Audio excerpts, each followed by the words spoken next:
আজকে যে একটা আপনারা জানেন গতকাল একটা ট্র্যাপ মামলা হয়েছে যে আমাদের চট্টগ্রাম দুর্নীতি দমন কমিশন কার্যালয় থেকে এটা পরিচালিত হয়।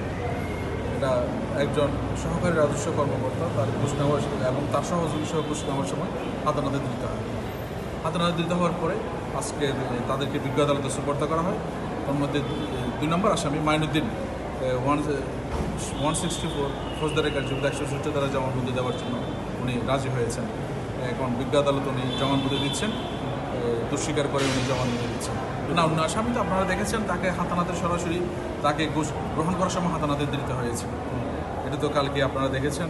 আজকেও আমরা যে বিজ্ঞ আদালতে তাকে সুপর্দ করা হয়েছে, তাকে যে হাতানাতে দৃঢ় করা হয়েছে সে মর্মে বিচারের জন্য বিজ্ঞ আদালত তাকে আজকে আদালতে সুপর্দ করা হয়।